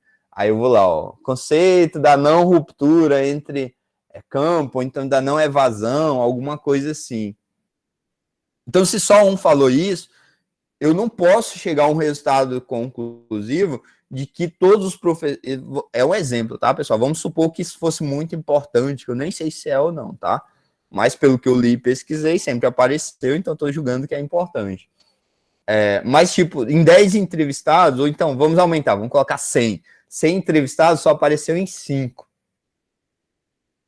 O que eu consigo falar de natureza universalizante? Eu consigo identificar que, se esse conceito que eu falei for muito importante, que a formação dos professores da educação do campo na região de Confresa precisa agregar uma bagagem teórica sobre isso, ou uma análise melhor disso, porque é um elemento que está deficitário no resultado das minhas coletas.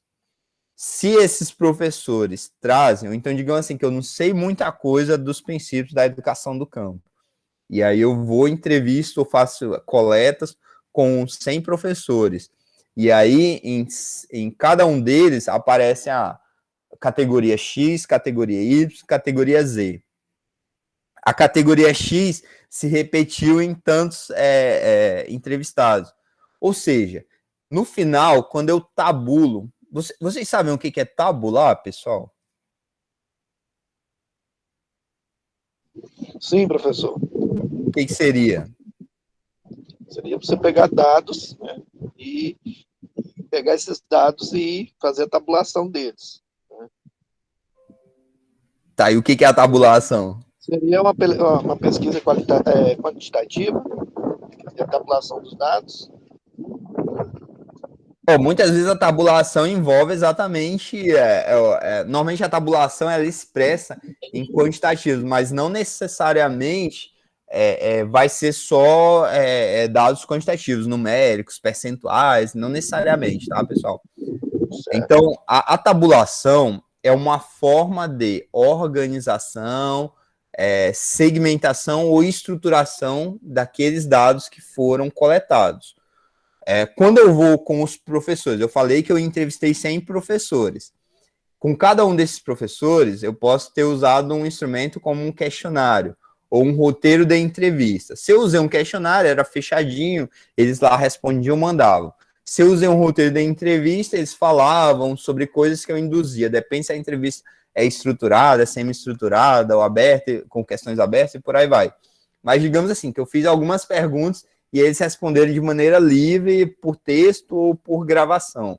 Depois disso, eu fui identificar o que aparece nas gravações. Então, alguns aparecem, quando eles estão falando sobre avaliar a educação do campo, eles estão falando, sempre reclamando da infraestrutura, sempre reclamando da falta de formação continuada, sempre reclamando do comportamento dos alunos. Então, assim, eu vou criando categorias, ou seja, comportamento dos alunos, evasão, estrutura, sei lá, outra coisa. Aí eu vou colocando os quantitativos que estão, né? Então, dos 100 entrevistados para 78, um dos principais problemas é a infraestrutura das unidades. Para 65, a conduta dos alunos ou o comportamento dos alunos é um dos principais problemas. Para 50 deles, o envolvimento da comunidade, dos pais responsáveis, é um dos principais problemas.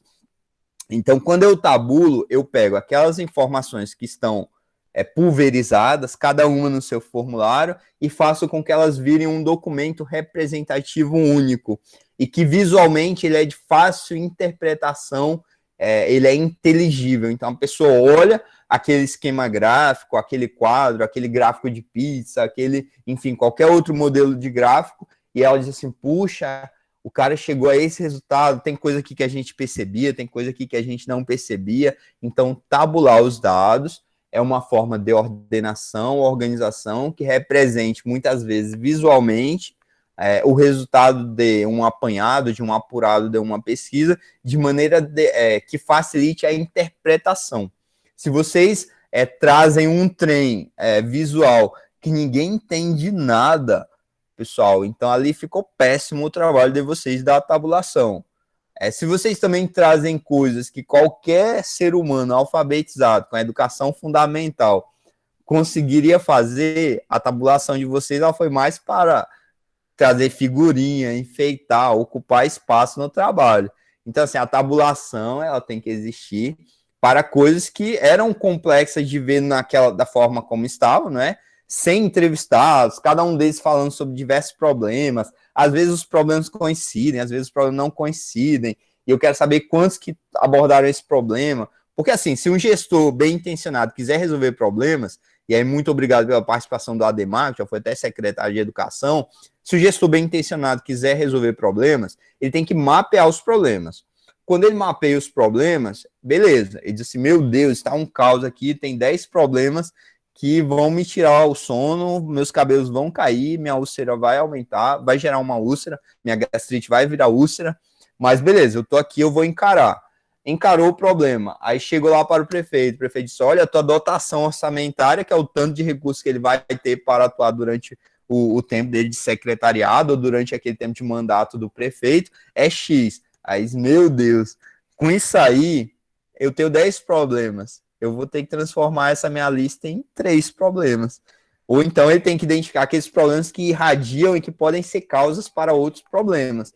Então, o interessante da tabulação é isso. Ela estabelece uma ordenação, uma hierarquização. Às vezes eu posso tentar verificar relações de causas. Se a pessoa separou os problemas em 10 categorias, é porque ela entendeu que não são 5 categorias, não são 6 categorias. E ela tem que se justificar. Por que a 6ª categoria não podia ter entrado dentro da 3ª categoria?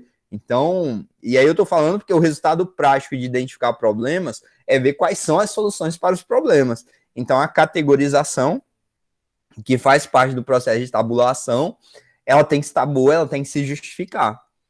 Entenderam? E quem lê aquele trabalho, que é o destinatário daquela pesquisa, do conhecimento gerado por aquela pesquisa, tem que conseguir dar utilidade àquela tabulação. Se não conseguir dar utilidade, então a gente fez qualquer coisa, menos que uma boa produção intelectual e qualquer coisa, menos que um bom trabalho de tabulação.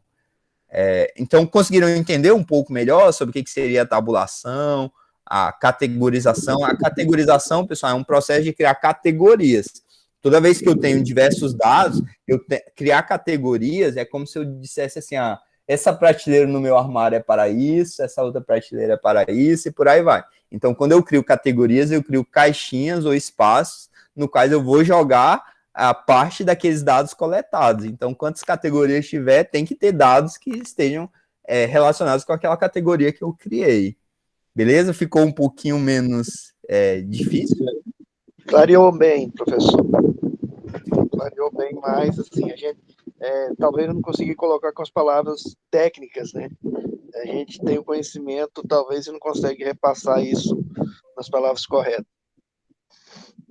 Não, mas relaxa, assim, e assim, eu complementei, eu não tenho como entrar na tua cabeça, às vezes na tua cabeça, essa ideia já estivesse muito bem sedimentada, mas como eventualmente uma palavra ou outra, talvez eu entenda que pode ser complementada, isso é pensando mais também nos nossos colegas, né? A gente tem mais gente na turma, então eventualmente alguém poderia não ter chegado àquela boa visão e por aí vai, mas não impede que tu tivesse uma ideia de tabulação até melhor que a minha. Não, tranquilo. Professor, posso perguntar em relação a outro fato anterior, quanto você estava falando? Diga, claro. Como você teve lá na gestão do Tribunal de Contas, eu fiz a especialização passada e não concluí o meu TCC, ou, aliás, era o artigo. Por qual motivo? Justo aqui, eu acho que é uma boa discussão para a gente falar. Quando a gente fala que tem que ter um tema, e esse tema a gente tem que discutir algo para a sociedade. E eu, na época, tinha uma dúvida, tinha uma inquietação em relação à merenda escolar com o número de assentados na região, sabendo que tinha uma lei do governo federal que 25% da merenda, 30%, desculpa, 30% da merenda deveria ser da agricultura familiar e não havia a produção na região. Os gestores já anteriores, e depois eu ainda estive na gestão com muita dificuldade, consegui crescer bem o número de compras, mas não consegui atingir o objetivo em alguns itens, porque não o próprio governo que cria uma lei para que você compre da agricultura familiar também cria uma lei que impeça o agricultor da agricultura familiar a produzir. Entendeu? E eu queria fazer um artigo nesse sentido. Só que encontrei muita dificuldade em teorias, falando sobre isso, de algum autor que tivesse falado, e também de uma outra pergunta. Esses artigos que a gente faz na especialização, nesse caso pelo IF, como nós somos professores, eles têm que estar relacionados dentro da sala de aula?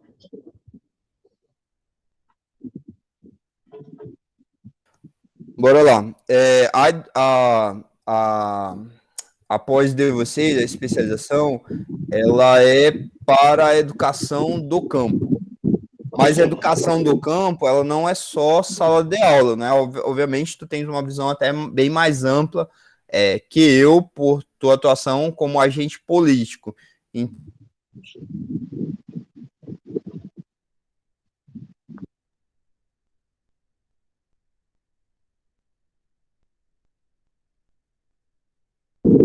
Cortou, professor. Então, político, pessoal, para quem não tem a precisão dessa nomenclatura, você perdeu a conexão. Voltou, pessoal? Estão ouvindo? Beleza, voltou. Agora voltou. Ele é servidor, mas ele não é o mesmo servidor concursado. Uma das premissas é que tem um poder de decisão muito grande. E esse poder de decisão muito grande, uma das formas de expressão dele é quando ele cria o plano municipal da educação do, por exemplo. Quando ele cria o plano municipal de educação do campo, ele faz as opções. Ele diz assim, a nossa escola vai ser estruturada dessa forma, a gente vai alocar de recurso, a gente vai capacitar os profissionais dessa maneira, escolhe lá, não é? Então, os agentes políticos são tomadores de decisão de alto nível.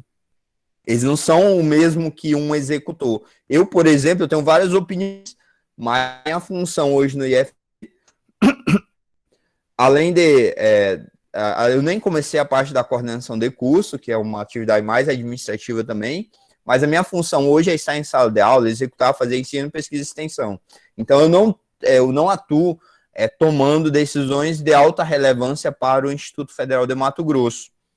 Beleza? Então, assim, o Ademar ele tem uma visão um pouquinho diferente, mais ampla em relação à minha, que sou um mero servidor público, um agente de natureza técnica, tecnológica, mas também voltado a atividades administrativas ou prestações administrativas. Ou seja, isso que vocês estão recebendo aqui agora, embora seja remoto, é um serviço público. Educação, que é um direito fundamental. Então, é isso que eu faço, essa é a minha função mais básica. O Ademar ele trabalhou numa atividade que estabelecia as diretrizes disso. Segundo ponto, o fato de surgir uma norma, uma lei ou qualquer outro tipo de norma, não quer dizer necessariamente que a realidade muda da noite para o dia. Não é? E aí o Ademar ele falou, o mesmo governo que criou, o mesmo, não gosto de dizer governo, mas vamos lá, no mesmo tempo que a gente tem uma lei que foi criada obrigando a ter os percentuais da agricultura familiar, a gente também tem os obstáculos. A lei, ela surge dentro desse cenário de conflito mesmo, tá? Lá no Congresso Nacional, a gente tem quem é esquerdista, quem é ruralista, quem é direitista, quem é LGBT, a gente tem tudo junto, tudo misturado, e a ideia é essa mesmo, porque a sociedade nossa, ela é plural. Então, a gente tem que ter os diferentes interesses lá em choque, embate que seja respeitoso, tentando chegar à formação de consenso. A lei é a formação do consenso. Então, ali a maioria decidiu que naquele momento iria apoiar e exigir a produção da agricultura familiar para a alimentação escolar, né? Bom, um dos desafios, se dá trabalho científico? Sim, dá trabalho científico. A educação do campo não é só sala de aula, então a gente pode falar de diferentes aspectos, como financiamento da educação do campo, gestão das atividades pedagógicas da educação do campo, base conceitual para a educação do campo, práticas pedagógicas educativas da educação do campo. Então, assim, cara, tem diferentes perspectivas e possibilidades. O que não deveria ter é um trabalho que não aborde, de alguma forma, a educação do campo. Pelo menos essa é a minha leitura a partir do projeto, tá? Como todas as disciplinas de vocês, elas são formando para a base conceitual da educação do campo, questões relevantes da educação do campo, e instrumentais para subsidiar a pesquisa que vai concluir com o TCC, então eu estou entendendo que vocês têm que falar de educação do campo, mas o que vocês vão falar pode ser financiamento, pode ser gestão, pode ser parte política, pode ser parte administrativa, pode ser base conceitual, pode ser a execução mesmo da atividade docente, pode ser a estudo comportamental, que aí vai ter uma relação assim, com a psicologia, e aí falando sobre benefícios, incentivos, motivação, seja do professor, seja do estudante, seja de outros atores também do espaço pedagógico, formal ou não formal, enfim, tem muitas possibilidades, tá, Ademar? Em relação à produção familiar e alimentação escolar, eu lembro que um município que a gente fiscalizou no tempo que eu trabalhava na CGU, alegava exatamente isso. E aí, uma das coisas que eu pedi de levantamento, na época a gente requisitava, né, aliás, solicitava informações e documentos, era um plano que integrasse o dever de atender a legislação da alimentação escolar a partir da produção familiar, um documento que casasse isso com a área social do município. Muitas vezes os municípios têm uma área de assistência, pessoal, que é muito mais imediatista e provedora. Então, o cara está lá fazendo, às vezes, campanha por distribuir cesta básica, por distribuir alimentos, por distribuir vestimenta, mas eu quero saber quais são as medidas de rearranjos produtivos ou de vinculação das ações de assistência com a qualificação para o mercado de trabalho, para elevação de nível de escolaridade e tudo mais.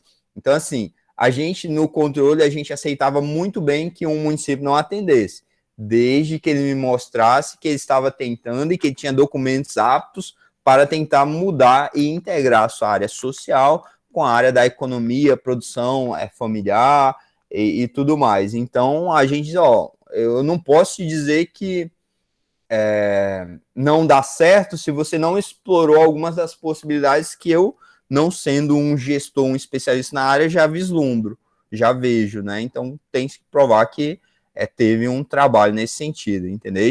Então, quando eu fui a esse município, não tinha qualquer iniciativa que casasse a área de desenvolvimento social, de assistência social, com a economia solidária, os arranjos produtivos locais e tudo mais. Então, a gente entendeu que aquele município estava bem equivocado, estava fazendo pouco em relação às obrigações que tinha que fazer. Tá? Então, dá estudo, sim. Tudo dá estudo, cara. Não, beleza. Mas assim, a gente, graças a Deus, os 3 anos que eu estive à frente da secretaria, e toda a gestão trabalhou em prol disso, que a gente trabalhar com arranjo, agricultura familiar, com encontros, e a Secretaria de Agricultura, junto com a Secretaria de Educação, a gestão, toda a gestão em prol disso, mas quando eu falo também em alguns itens, tipo a carne, né? Verdura, hortaliça, questão de algumas coisas a gente consegue fazer a produção da agricultura e comprar os pequenos produtores, conseguimos desenvolver no município. Porém, a carne, por exemplo, frango, peixe, o agricultor familiar não conseguiu, porque existem algumas normas, como tamanho de propriedade, distância de frigorífico, abatedouros, o que diz as leis. Então, assim, tem por um lado e trava pelo outro. Produzir até produz, mas não pode abater. Então, algumas coisas que ainda não conseguiu desenvolver, que alguns municípios. Mas, na verdade, sim. Agora, você já colocou, e questão de gestão é gestão. Mas dizer que eu passei lá 3 anos e 3 meses, mas não branqueei o cabelo, nem caiu não, viu? E nem deu gastrite. Graças a Deus foi muito tranquilo, né? Muito tranquilo. Conseguimos desenvolver. Dinheiro público tem que ser com responsabilidade. Acredito em 3 fatores de uma boa gestão: conhecimento, equipe e mão na massa. Todo mundo empenhado em prol daquilo. Mas tranquilo. Agora vamos pensar, talvez eu vou pensar um tema um pouco mais diferente. Tenta aproveitar, assim, uma coisa que eu tenho, que eu não abro mão, as minhas pesquisas, elas são em áreas que eu sempre brinco, né? Quando eu fui para a seleção do doutorado, eu, assim, não é desdenhando, mas eu não... Uma coisa que eu coloquei na minha cabeça, eu disse assim, talvez eu só faça um doutorado na minha vida, é muito provável. Eu brinquei, né, que eu quero criar legorns. Mas, e aí eu cheguei para...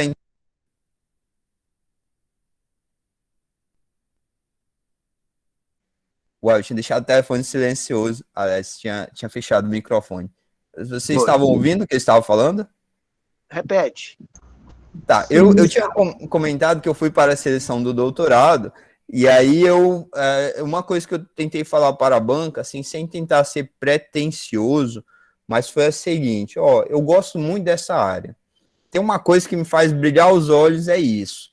Então, se eu tiver que usar 4 anos da minha vida, que não vão voltar, eu gostaria que fosse nisso. É isso aqui que eu quero pesquisar.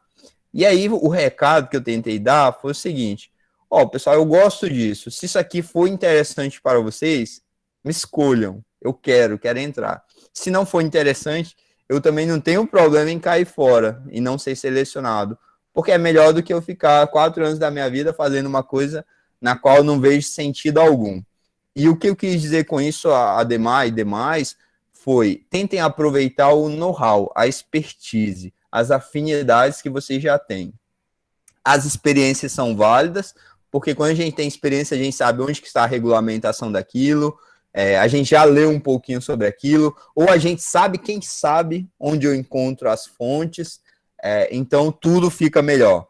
Quando a gente vai patinando no escuro, tateando, né, sei lá, num caminho escuro em que a gente não consegue saber se tem pedras, se tem buracos, se tem relevo, se tem descida, tudo é pior, tudo é difícil, e os nossos tempos são curtos.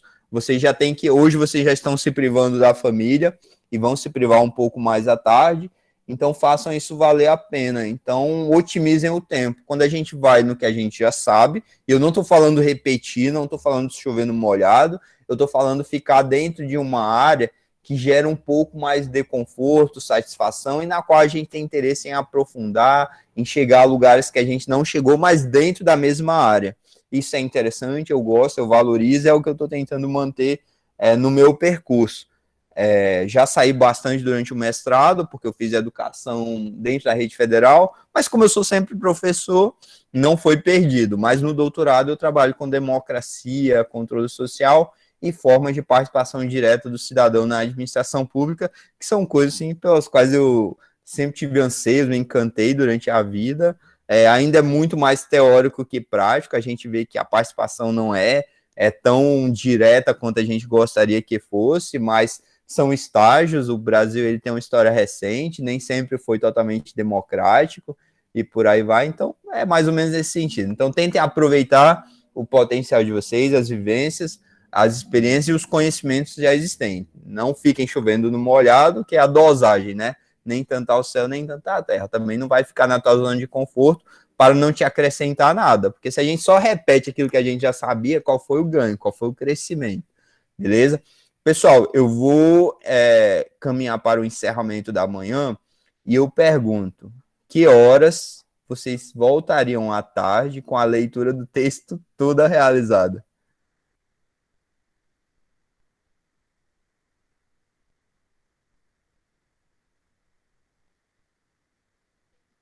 Então, professor, você estipula um horário aí, fica mais fácil. Ó, tal hora a gente volta e aí a gente, né? Se eu ver uma hora que dá para todo mundo terminar a leitura. Beleza. Brenda, Ademato ainda quer se falar? Se não, baixa a mão. Brenda, pode falar. Deixa eu te perguntar, né? Em questão das horas, eu não entendi bem, são 2 horas no máximo de manhã e 2 à tarde, os horários das aulas? Como é que funciona? Eu não entendi, porque estava cortando. Não, Brenda, eu falei que essa é a minha opção seguindo algumas diretrizes, mas não impede vocês terem um professor ou professora que queira usar todo o horário em atividade síncrona. Quando a gente se encontra agora, é atividade síncrona. Quando eu quando eu peço que façam uma leitura, quando eu digo para fazerem postagem em um fórum, isso é uma atividade assíncrona, ou seja, não é no mesmo tempo, todo mundo junto. Isso aqui é todo mundo junto ao mesmo tempo. Então, assim, pode ser que tenha algum professor ou professora que queira usar o horário de 8 às 12, 14 às 18, até completar as 16 horas, que é o que a gente tem a obrigação de fazer. Se fosse no presencial, vocês teriam que ter obrigatoriamente estar, né? A gente faria controle de frequência e tem reprovação por falta e tudo mais. Eu estou acompanhando as faltas, tá? Vou lançar no diário, aí vou reunir depois com a gestão do curso, e aí a gente vai avaliar em conjunto. Mas eu mesmo não faço mais que igual agora, a gente está estourando as 2 horas. Então, vou usar no máximo 2 horas na tarde. Eu vou propor o seguinte, respondi a tua pergunta, te atendeu? André, minha opção, 2 horas em cada turno. Ontem não usei 2 horas, foi 1 hora em alguma coisinha. E à tarde a gente também vai ficar no máximo 2 horas. A minha garganta também pede socorro. Estou um pouco cansado, teve o acumulado da semana. Vocês nem se fala, mas a gente tem que fazer porque a gente se propôs, né? Eu peguei essa disciplina sabendo em que dias ela seria executada e em que formato, e vocês se propuseram a fazer a especialização. Então, assim, a gente também não pode colocar sempre a questão pessoal para impedir que a gente cumpra os compromissos nos quais a gente se comprometeu. E aí eu vou propor que a gente volte 15h30, que aí a Jacirlene já tem saído do trabalho, e aí eu gostaria que tivesse a leitura. E aí 15h30, se a gente for 16h30, 17h30. E eu acho que não mata nenhum de vocês e a gente continua a discussão. O que vocês acham? Alguma objeção muito grande, muito forte? Objeção? Alguém contra? Para mim, tranquilo, professor. Só eu ainda estou com problema no fórum e eu não consegui acessar nada ainda. Mas eu vou ver com o Paulo agora, que ele vai ver o que consegue resolver para mim. Faz o seguinte, as atividades do fórum eu vou tentar deixar prorrogada, tá? Porque o coitado já trabalhou, eu tô com pena dele. Ele é cargo de direção, pessoal, mas não é porque a pessoa é cargo de direção que ela tem que vender a alma, que ela tem que trabalhar 10.000 dias por semana, enfim, 10.000 horas, enfim.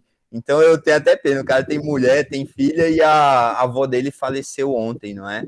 Então, se quiser deixar, Ademar, nem fala com o cara, se não tiver falado ainda, e eu prorrogo, o que tiver de atividade no fórum, faça uma atividade complementar, e a gente vai se acertando, e aí deixa o cara pelo menos ter um momento com a esposa, filhos, e sei lá, não sei se ele está com problema, mas eu prorrogo sim, mas façam leitura, era o que eu ia pedir, a leitura só depende de vocês. Então tá bom, obrigado. 15h30, diga, Lucélio. Depois você pode dar uma olhada lá se eu consegui, se ficou gravado lá as alterações que o senhor pediu. Eu só não consegui no fórum, que no fórum para mim não está liberado. Não está liberado, está lá não atribuído, mas as outras coisas do preenchimento lá eu fiz. Você dá uma olhada lá para mim se ficou gravado? Beleza, combinado. Então, pessoal, 15h30, leitura feita, eu vou liberar para vocês almoçar. 15h30, Heloísa. Valeu.